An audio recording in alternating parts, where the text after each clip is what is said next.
Good evening, Cecil TV. I'm Grant Handley, your political correspondent. Tonight, joining me is Dita Watson, Board of Education candidate for District 2. Dita, welcome to the show.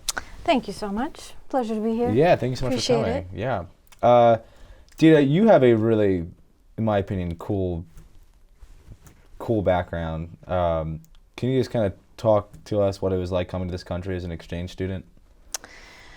Well, if you can imagine yourself being 16, you know your country, something's going on at home, Right. and everything's a mess, but you're still a teenager and you want to hang out with your friends, Right. and you know all this stuff is happening. It's either that or go to a new continent all by yourself in the name of safety, and I don't know which one would you rather. That must not have been easy. I mean, it definitely is not easy for sure, but it teaches you so much about trusting your own self, and especially from being so young back home, coming from two of the ones who were fighting each other, so Right. Albanian and Serbian. You get to feel danger in a specific way kind of Right. thing, if I can put it that way. Right. So like in one side of town, I knew not to speak Serbian. In the other side of town, I knew not to speak Albanian. Right. But because I'm both, and I learned both languages as a kid, I had no accent in either, so nobody could tell. Right. That's good. So, but coming here is, other than a culture shock, in Arkansas first. And that was not my choice. Arkansas. Yes. I can't imagine. But it was really amazing though. Yeah. It has its own ups and downs, of course, but You go to Arkansas, for the sake of evading a conflict, evading a war. What made you want to stay and become a U.S. citizen? well, the war had just somewhat started when I was sent here as an Right. exchange student, but not on the level that everybody really was aware of. Right. So I went back home.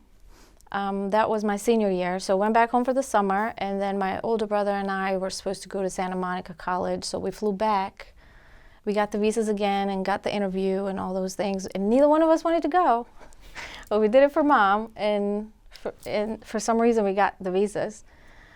So once we got to LA and we were by ourselves, that's when the war really took off a bit in that higher level. And then I somehow made arrangements to send fax over information for my mom to get out, and my grandmother and my younger brother. So basically sent them information so they can use that to get the visas to get out of Right. the country. And then once we all were here, we moved to Jersey. Very long story, long immigration path. Right. It was really dangerous to go back at the time. We watched on TV what was happening, which I still don't understand why we do that on Yeah. TV, Yeah. show people. But Yeah. we decided to stay because mom really wanted us safe. Well, really interesting background, and that was then, and here we are now, and you're running for Board of Education, right? So if you were elected, Dita, what would be your priorities? So fast forward now, I am a mom of two boys. I'm a small business owner.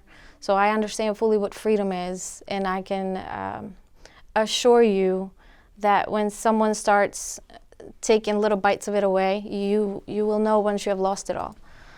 So I'm running because I see some of that coming towards parents in the school system, especially because now 12-year-olds legally have the right to decide for themselves as far as medical interventions of any kind. So it was dropped from 16 to 12, meaning a 12-year-old can decide for themselves without having to tell the parents. And so the schools are definitely advised to work within that legal framework, which to me is very scary as a parent, to have a 12-year-old be able to do something like that without parental consent. So parents don't know a lot of the things that are being chipped away from them. And I want to be the one to bring the parents back in the classroom.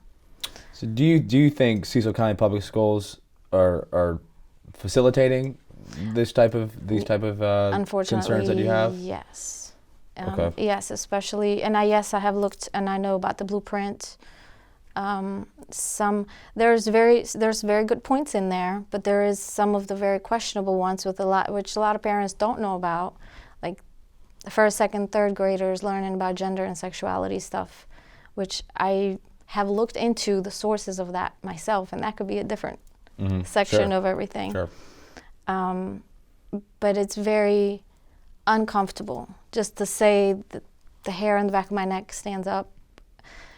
Once you allow something like the government telling you what you can and cannot do with your child, it is very dangerous territory. And so the more we allow it, and yes, it does happen in Cecil County, unfortunately, too. One day we'll wake up asking permission to go to work. It's very dangerous. Is there any specific examples that you know in CCPS with I don't know, 12-year-olds looking to change their identity without their parents' permission? No, but it's in the legislation. Hopefully, I'm there to ring the bells of this is a possibility. So please, let's work on stopping it and not letting this happen. The legislation being the Kerwin blueprint, or is this a different bill? It's probably a different bill. Okay. Well, you were talking about parental involvement as your biggest concern, right? If you were on the Board of Education, what can you do to fix that? How are you going to get parents more involved? Well, I think we can invite the parents into the classroom in a better environment and be more welcoming. So maybe reintroducing the parent-teacher conferences. And if the parents can't physically make it, we can use Zoom, as technology's gone quite a bit far these days, right. And we can find other ways to integrate more parental advice, like for example the CAC, which is the Council for Community Advisement and stuff like that. Yeah. So we can definitely work and strengthen that parent-teacher relationship. Okay, and you would try to. Would every school have some sort of like? Sure, I don't see why like not. That. Yeah. I don't see why not. I don't see the parents objecting to any higher involvement in knowing what their kids are learning or not learning, and parents want to feel better about when their kids are doing well too, not just when there's an issue. Sure. Yeah, absolutely. What particular experiences or skills have prepared you to serve as a Board of Education member? So, as someone who's been through many, many life-changing situations, Certainly. And a mom myself, and a business owner myself, I know a little bit about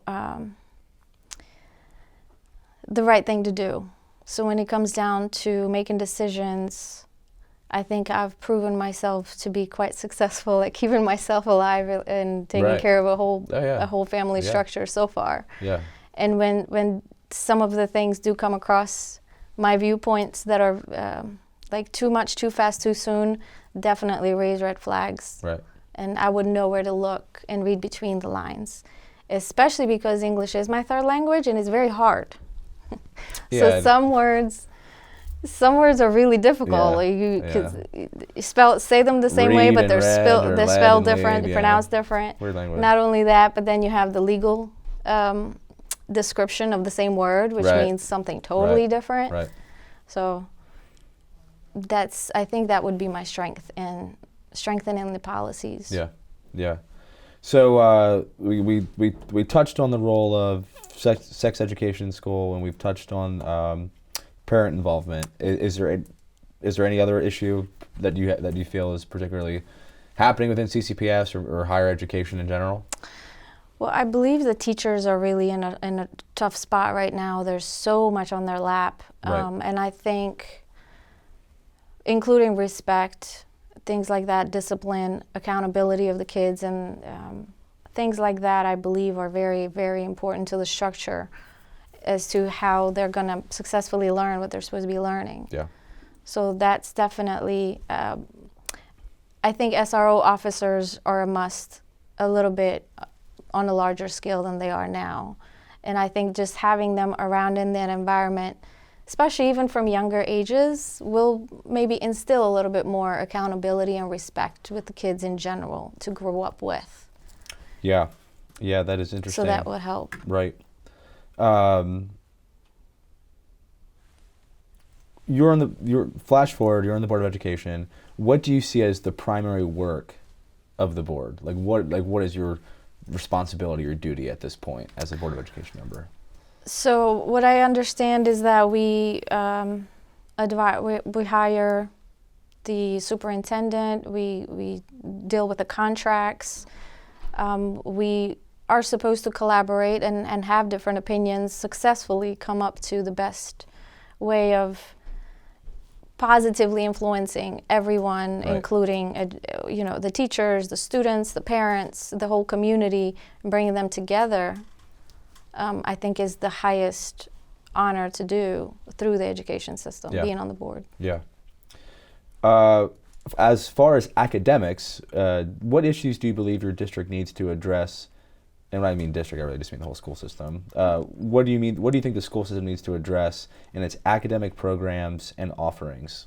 Well, definitely seems to be going off from the actual academics in general. Looking at, I know you've probably noticed the scores and math and reading Right. plummeting quite a bit, and schools more so becoming like a social study environment versus academic environment. So we definitely need to reverse or refocus on academics. Definitely civics, and I'm a big girl of a Constitution and knowing it, and the Bill of Rights. Very, very important to know why they were there and what they will do for you as an American. Right. And which will ensure that you won't be swayed or so easily chipped away your rights from without knowing. Right. Right. So I'm sorry, I don't You're mean to good. interrupt, No, but I really, really feel that Yeah, if you're Cecil good. County, if we can get everybody on board with knowing truly what their power is and get these kids to truly grow up knowing this, we'll just, they'll be unstoppable. It has been a long campaign. We're, I don't know, 2 weeks Quite a out. bit. You probably know better than I do, but we're close to November here. What are your final thoughts and your final kind of pitch to voters as we wrap up this interview and people head to the polls? Just really vote and look into the people that you are voting for sure. Don't just vote straight anything. Know who you're voting for, what they stand for. Parents, definitely come out and support your children out at the school board meetings. Come speak. Have your voice heard, because you do deserve so. Okay, well, That's about it. yeah. Thank you. I'm Grant Handley, Cecil TV, Dita Watson, District 2 Board of Education. Everyone have a great night. Have a good night.